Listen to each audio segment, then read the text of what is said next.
Thank you guys for tuning in. Today we're here with Dende. He is a singer-songwriter and he's very talented. I actually had the privilege to watch him perform live at the Bounce and Turn show. He had a live guitar, right? And his vocals were just amazing. I had to ask him to come on. And you said you did vocal training, right? Can you talk about that? Yeah, so when I went to freshman year in college, I was a vocal performance major. So I was a music major with a concentration in vocal performance. And sophomore year, so I had to have like private lessons and diction classes and stuff like that, basically make me a better singer. So right before we got on, I talked to him a little bit about where he kind of grew up and came from. If you can touch on that for them just a bit, because you said you've been moving around a lot, right? So I was born in Austin. I moved to Katy when I was like 6. I grew up in Katy. Freshman year of college, I moved to Brownwood, Texas, in the middle of nowhere, Texas. The closest like big city to Brownwood is Abilene. Yeah. All right. And then after that, I moved to Atlanta. I went to Clark Atlanta University. I kind of just wanted to get out of Texas, honestly. And I felt like Atlanta was where I wanted to be at. I got robbed when I was there, though. So I moved back to Texas. I lived in Denton. And then I lived in Plano and Dallas. And then I moved back here like 2 years ago. And I've been here ever since. And did you complete the master's in vocal? No. Is it kind of like music theory? Because that stuff is hard. You have to learn music theory. So I had to take like I think 4 semesters of music theory. I got through the third one. Yeah, it's pretty hard. And it wasn't even the music stuff that made me not want to be in school. It was everything else you have to take because you have to take other stuff. So I wasn't feeling it. I wasn't feeling it. Yeah, and was it also because you realized you could pursue music without getting a degree? Yeah. Like basically, I just felt like I never even wanted to go to school in the first place, and I kind of was pushed into doing that. And then I was just like, this debt is gonna be in my name. Like, I'm good. I don't need it. Like, I'm not trying to be a teacher or in the operas, and that's what you need you don't need a degree to be in the opera, but to be a teacher, you need a degree, and that's what that degree would get me. So I'm good.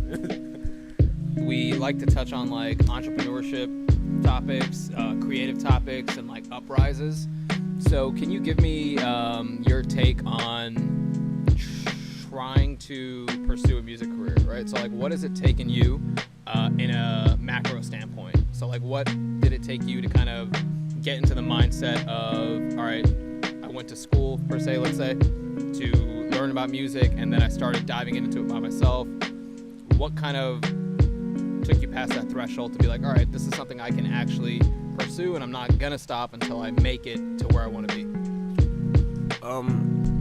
So when I see people like Chance the Rapper or The Baby or Meg Thee Stallion, let's say a Houston performer, performing in front of a huge crowd like that, she's in school now, but like she didn't go to school for that. Like it's just a different threshold that I need to reach, and I'm not there yet. So being able to do all these smaller shows and like open mics and stuff, I'm not doing open mics anymore, but when I was doing all those open mics and stuff, it was just like I have to do these like every week to be able to do a stadium or to be able to do a whole venue. I don't know if I answered your question, but that was it. So you started touching on it right there, how you said you have to do open mics every week to be able to kind of get to a stadium too, right? So we actually have a huge audience that is about the hip-hop community, at least on the streaming services. So like tell us about that grind. Like how much work does someone really have to put in? Like you said, it's not all social media. It can be if you really hit the lottery ticket, you know, like you pop up on TikTok or something, but other than that, if you're really investing yourself into it and learning what, you know, it takes to be an actual artist, like you said, you have to go to shows every single week to even be prepared, probably mentally and physically, to be on a goddamn stadium forefront, right? So like tell us about that hustle, you know, like how did you realize that? You know, how did you realize you had to do open mics every week to get out in people's eyes and stuff? Was there something you were doing before and you're like, fuck, this is not working, I gotta try plan B? basically it was because when I moved back here, like, nobody was trying to book me because, like, they don't know who I am. They don't care. Like, they don't care. So I started going to the open mics, and I would still try to get booked, and they didn't really care. So I started throwing my own stuff. Like, you have to, at Clark Atlanta, like, the motto of the school was find a way or make one, and that kind of stuck with me. Like, find a way to do something, and if there isn't a way or it's not attainable, make one. So I was literally throwing my own shows. I did a show in a barbershop. I did a show in a clothing store. I did 3 shows in a clothing store. Like it was just like, you have to grind. It's like no one's gonna hand you anything. I mean, sometimes they will, but no one's really gonna. Yeah, if you're lucky, they're gonna hand you something. But like, I wasn't lucky. So like, you kind of just have to realize. I had to realize that I had to go get what I wanted. Like, you have to grind. Like, it's an everyday thing. Like, I have to touch music every day. I had to at least talk to someone new almost every day. Like, because I wasn't gaining any fans. Like, just not doing anything. I just felt like I deserved it.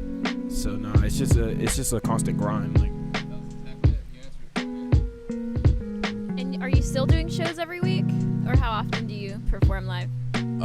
So this past month I've done shows like almost every weekend, but this next year, since I'm changing my pricing and stuff, probably not gonna do a show every week. I'll probably go to shows every week, but I'm not gonna perform. Like, it's at this point, I feel like I've proved what I can do, so it's just like I'm gonna do them when I need to do them. I want to touch on that real quick. How did you know when you got to the point of, all right, time to bump up my prices now? Can you tell them that? When multiple people and like groups and venues started to like hit me up that would not listen to me before, I was like, oh, well, y'all want me now? Well, then you're gonna have to pay like more, like, for sure. So, and coming with that, like, you don't see people doing bigger. You don't see bigger artists doing 1 million shows. Like, Drake does like 15 and charges like what, $500,000 for every, probably way more than that honestly now, like $500,000 for everyone. Like, nah. You can't do that many. So Desanti posted this picture yesterday on Instagram, and I really liked her caption. She wrote, "The harder I work, the luckier I get." And I actually really, really loved it when I read it. How do you feel about that? Because I know there's people out there that get lucky without hard work, but do you believe in that? Like, if you keep working, things will just start to fall into your... It's not that they just happen. I know that's not what you meant, but it's like the more that you're like around something or working towards something, you start noticing that there's way more avenues for things to start happening because you weren't doing what you should have been doing in the first place. So the more you're actually like working hard, it's like, oh, this is easier because I'm working for it. Like, for sure. What was the one, we saw this one interview, and remember someone was like, hard work and something else is what luck is. Like, there's no such thing as luck, but it was like hard work and I don't know if it was consistency or something, and they're like, those two things is what luck means. Like, there's no such thing as like real luck, like, unless like, you know, like the fucking it's so rare that it's like impossible almost, you know, even to win the fucking lottery, you know what I'm talking about though? Do you remember or no? I don't know if it was persistency maybe, but it was talking about how you're creating your own luck. Like, from the outside, people are seeing it as like, wow, all these things are happening to you, but really you're like, I put myself in this position so these things can happen to me. You know what I mean? Yeah. Okay, so tell me about like social media, right? Because I went on your page just right now to post you as a guest today, and I see that you have like that banner, and then you only have 3 posts before that. Do you not post frequently? Did you decide to like rebrand, delete? Walk us through that process too, because I know a lot of people that listen are like avid social media engagers. So I was like, this whole past year I was posting like 2-3 times a day. So I had like 1,000 like posts on my Instagram. Like last week I decided to just delete everything, like purge everything, because I have a project that I'm trying to push and I need the focus to be on that as opposed to everything else that was in the background. I post like every day. I think every day now, like once, but sometimes I'll archive it. It just depends on what I want to be on the forefront when people actually click on my page. Yeah. That's what I do. Yeah, and do you have like a marketing strategy? Like, are you on Twitter? Are you like sending people your links, or how do you market yourself? I have 2 Twitters, 2 Instagrams. Facebook is like heaven sent. Like, people don't use Facebook like it's Twitter. I use Facebook like it's Twitter. Like, every time I have something like a stupid thought, I post it, and then it gets a lot of likes because nobody's on Facebook doing that. And it's just like young mothers and families and stuff on there, and they're just like, oh, okay. So, and then once a bunch of people like it and stuff, I just post a link like, oh, this is my song, or hey, I have a show, and then people just show up like from that because they're like, yeah. But I use Facebook like that because like nobody uses Facebook like that. Yeah, I have 2 Twitters. One of them's like I made a burner Twitter because I got put in Twitter jail. So now I have 2 Twitters and I promote from both of them. I have 2 Instagrams and a Facebook. Yeah, I use them both. I use them all very frequently. Yeah. Yeah, that's not good here though. Otherwise, if we were there, yeah. So, first episode in the rain. I'm the one only being affected by it, honestly. It's touching me. So walk me through your inspirations, because I heard one of your songs right before we started, and I absolutely digged it because the vibe was so different from what we hear typically. Kind of felt Chance, a little bit of an inspiration from Chance. If I'm right or wrong, you can let me know. But yeah, break us down to like what's kind of like giving you that inspiration to be like, all right, I want to strive to be this creative, and then I want to add my own.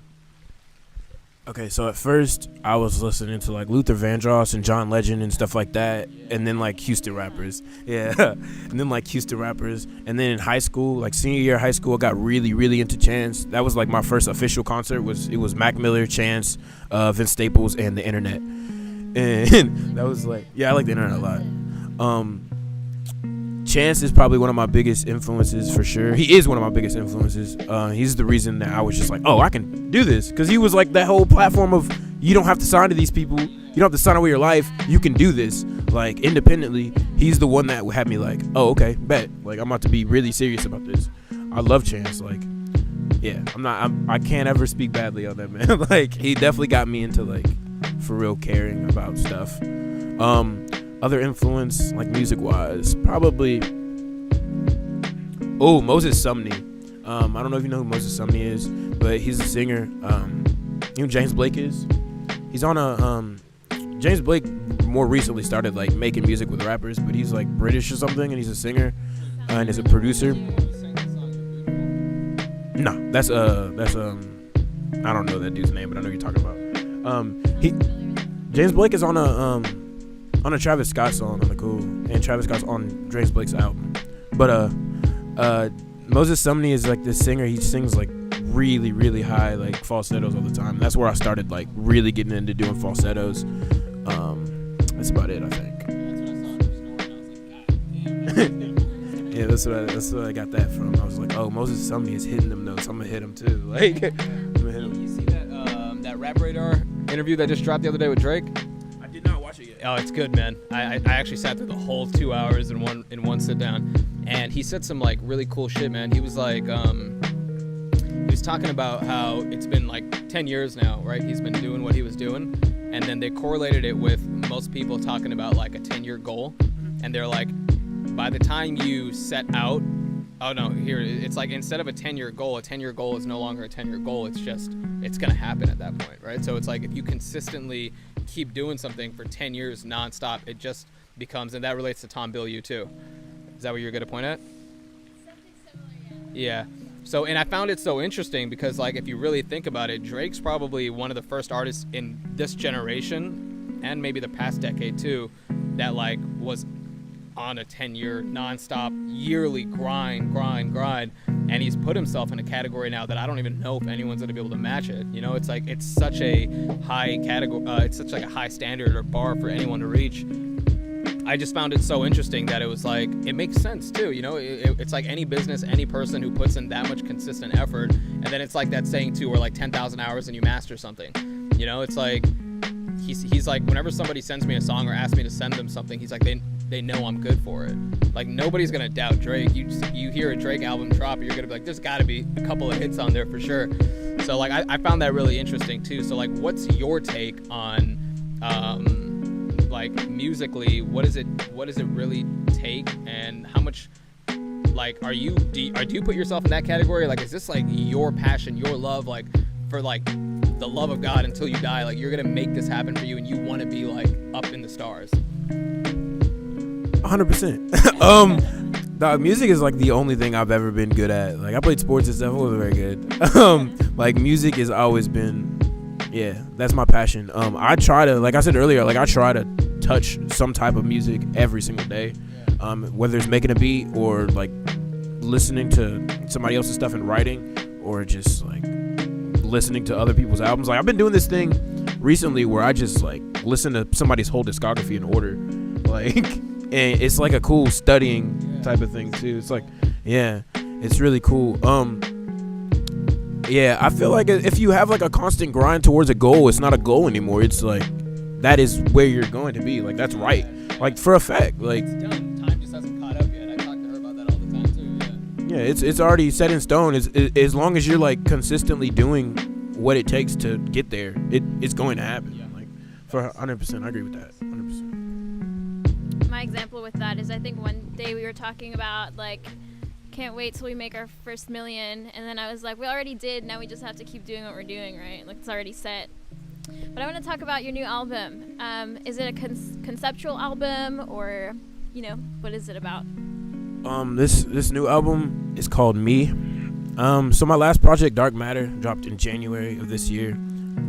That was kind of just to show what I can do, because I produced like 8 of the 10 songs on there. They're all different types of songs, all different genres. There's rap on there, there's like pop, there's a bunch of random stuff on there. But all the songs, I like them a lot. This one is more like what I want my sound to be and what I want to talk about. Because the other one was just like love songs and then just whatever I was doing. This one is more like to let people know more about who I am, as opposed to just what I can do. Like, there's a lot of songs where I like talk about stuff that I've never talked about before, and just my experiences in life. Like the video, like I told you earlier, that video, Road, that's a song basically about my life and like stuff I've gone through just in music and outside of music. Yeah, this Me is really, it sums it up. That's why I couldn't think of a name, and I was like, it's just me. Like, that's what it is. So I know in the music industry, because I used to produce beats. One of my buddy makes music still to this day. So I've traveled with him. I've been around a lot of artists, and I know this industry comes with a lot of pressures, and there's like a dark side, right? So like, tell me how you deal with these pressures, because I know like you obviously have been in environments to where like drugs and alcohol are like staples in the music industry. Like, it's very, very, it's not, I don't know what the word, it's like the opposite of frowned upon, you know, it's like encouraged, you know, to partake in drugs and alcohol and to make your music amplified. And then women are not glorified, but they're, yeah, exactly. And so like, give me your take on the pressures that present themselves to you. Have you given in the past? Have you got to the point to where like, all right, I'm only going to indulge on celebration days, or I don't even want to indulge anymore so I can focus? So like, give me your take on it. I don't think I'm gonna start with the women thing. I have a girlfriend, and like, I've been with her for a while. I met her in Atlanta. Yeah, not anymore. She lives here now. She lives with me. Kiera, shout out Kiki. That one, I'm going home every night, so like, I'm not really worried about that. The other pressures, like drugs and alcohol, I feel like I'm not as much prone to being tempted by that, because in the past I've already done that. Like, I've woken up in the hospital, fam. I've woken up in the street. Like, I've been in terrible situations. Like, I was like taking Xanax like daily, like 3 daily at some point, like going to work. Like, I've totaled cars because of it. I was in high school. I was drinking every day in school. Like, I'm not. So at this point, I'm just like, you're not about to make me do this. Like, I've already done it. I already know it's not for me. Like, I'm good. Like, this year, I took like a 3-month break from alcohol. Like, I don't do any drugs. I don't even smoke. I drink a little bit now, but yeah, I'm good on it. Like, there's this thing to where like, parents or adults always tell the upcoming generations, like, just take the advice or learn from our mistakes and then improve, because you can grow your life quicker too. So from everything you've been through, and I know a lot of people don't like to hear this type of advice, can you give the listeners, like, from your past experience, why not to do it, and then why, like, how much better has your life become since you've cut these things out too? How much more focused have you been able to be? How much more growth have you seen? I just feel like if you're gonna do something, that's fine, but don't, like, anything in excess is bad.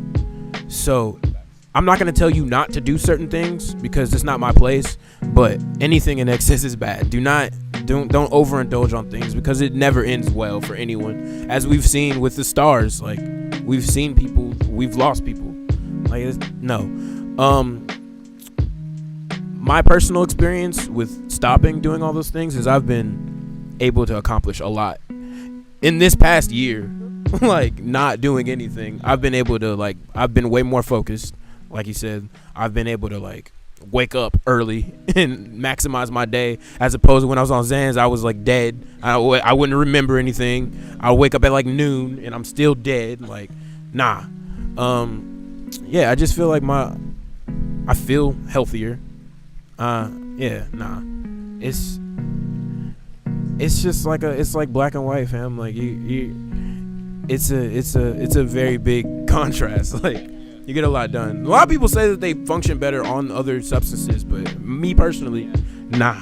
Even to the people that say they function properly on substances too, I always say that I wonder if they've ever challenged themselves to try to do what they're doing without the substances present. Because I was like you. I've been an alcoholic before. I'm 28 years old.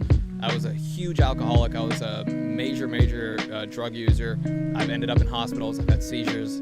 And the past this upcoming February, I'm going to be 3 years sober of everything. And I've never seen so much growth ever since I've gotten sober. Yeah, I mean, that's just my opinion. I mean, you look at the billionaires.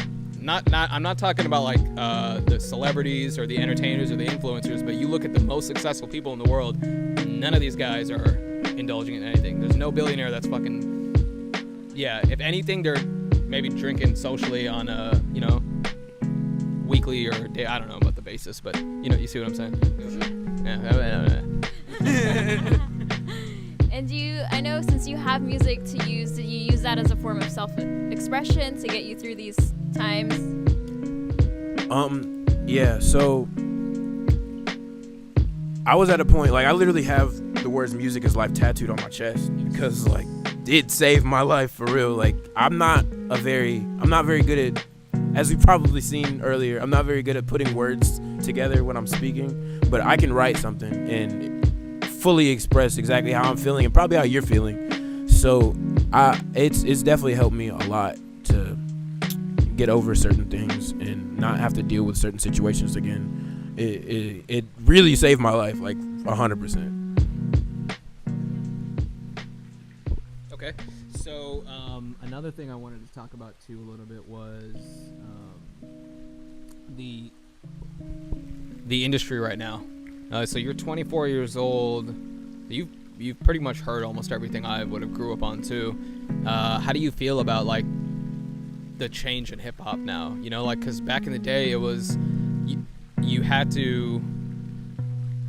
really had to get out there, right? Like, you had to put in the grind, you had to put in the work, and you're using that method right now, and I like that you're doing that, because at the end of the day you're building, like, an empire or, like, longevity to your career, whereas there's a lot of kids coming up that are, like, popping on TikTok or SoundCloud, and it's tough to pave that road for yourself when you pop like that, because a lot of these people don't have the preparation, and then they don't have the work ethic to continue to keep going, right? Like you, for example, if you've done shows on a weekly basis, whenever your music pops, you're gonna know exactly what it takes to keep this shit going. But someone who's in their mom's house who just blows up on TikTok, they're not gonna know what the fuck, like, oh man, I don't even, like, they might pass out after 2 or 3 shows. They're gonna be like, god damn, this is too much work. I'd rather be in my mom's house. So, like, how do you feel about, like, the difference in music, like the hustle back then and now, and the way music's changing? I feel like everything evolves, whether it be for the better or for the worse. I wouldn't discount the work ethic of the people coming up, but I would say it's definitely not the same, because I don't think they do need to like get out there and work harder, but it's kind of easier with the internet. Like you said, like you could pop on TikTok and stuff. These other people, they didn't even have the internet. They didn't have cell phones with internet on it. Like they had to go with the CDs in their trunk and go sell them, which, like you said, that builds an empire, because you're getting that face to face. Like you're meeting all these people and you're getting your face out there. I don't think the people coming up right now understand that they need to do that. Because they haven't had to, because the internet is like the easiest thing in the world, and you can reach literally everyone with the internet. It's hard to build character that way, right? For sure, because you can portray like you mean like character, like, okay. Yeah, let me give an example. So we interviewed this past week. I don't know if you heard about him, but he has like over 1 million followers, right? And he has a good presence on social media. He's really popular online, but in person, his like conversation skills were a little weak. So some people on social media use that platform to hide behind a screen, and then they're so good online, but when they come in person, let's say they sit down for an interview, or they sit down to network with another artist, there's like a huge disconnect. Now you're not really vibing with that person because they lose all the confidence that they had behind the phone screen.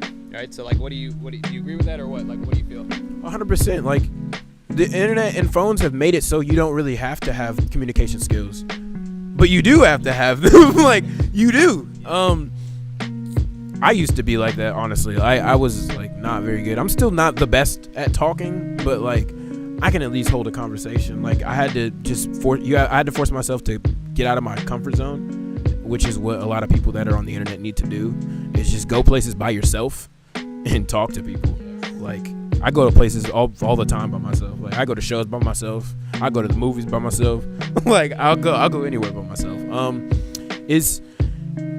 It's definitely harder to build a character on the internet, but you have to balance that with like real life for sure. Like balance.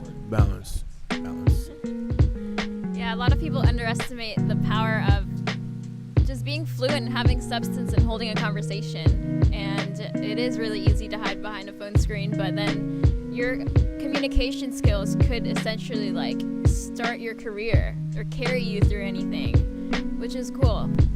So what's like a checkpoint for you? Like the first milestone you hit, or have you hit one yet? Or are you about to hit one? Or are you planning to?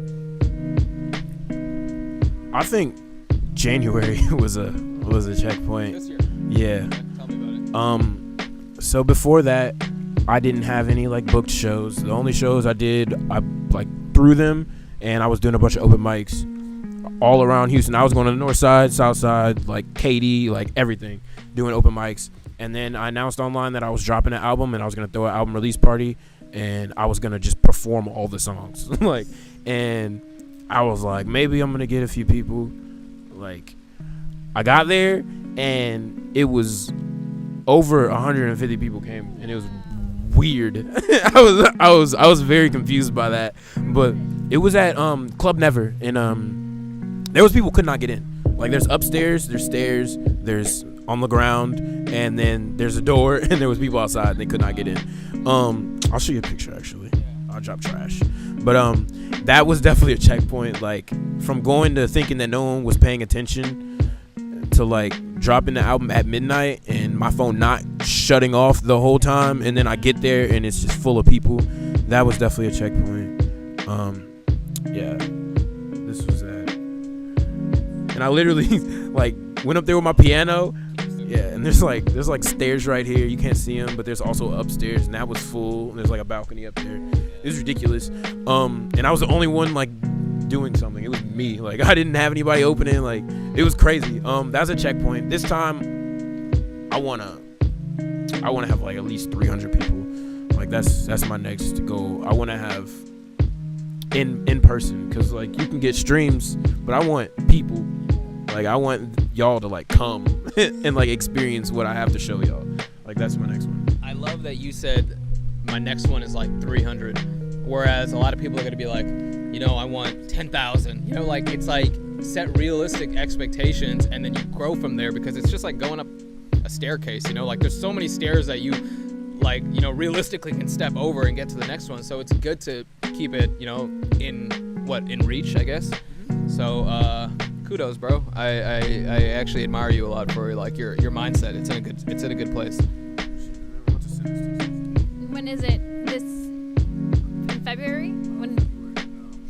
And I'm dropping. I gotta look at my calendar. My bad. It's okay.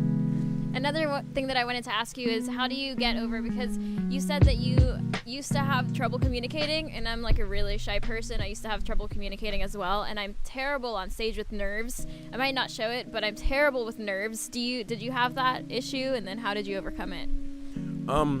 So the communication thing, it really was like I literally just had to go everywhere by myself. I'm a person that I want people to come with me. Like, well, not anymore, but I was like, you gotta come with me. Like, I don't want to go by myself. If I had to go by myself, I wasn't going. And because I didn't like being like the only person somewhere. I didn't know anyone because I didn't want anybody to talk to me. So I had to just put myself in those situations where I had to talk to people that I didn't know. The nervous thing, nerves don't go away. They don't. Like, I get nervous every single time I'm on a stage. I'm right before I go on stage, and then right when I get on stage, I'm nervous as hell. Like, if someone tells you that they're not nervous, they're lying. That's just a fact. Like, I'm gonna be nervous when I'm performing for 10,000 people. Like, awesome. I forgot who it was, but I saw this one interview, and they were like, same thing you said. The nerves don't go away. But if you know how to control your nerves, or at least you get used to them, whether you're nervous in front of 150 people or 100,000 people, the nerves feel the exact same. So it's like, if you're able to control it and push past it with 150 people, you're going to be able to do it with 100,000 people too. So that's dope, man. I have the single from my album. So the song is called Road. That video already dropped, so you can go on YouTube and find that. But the actual single, the extended version of the song, is dropping January 16th. And then my album is dropping February 28th, 2020. I believe it's the 28th. Hold on, let me. He goes by the name of Dende. That is Dasanti. All the links are going to be posted below. And thank you for tuning back in.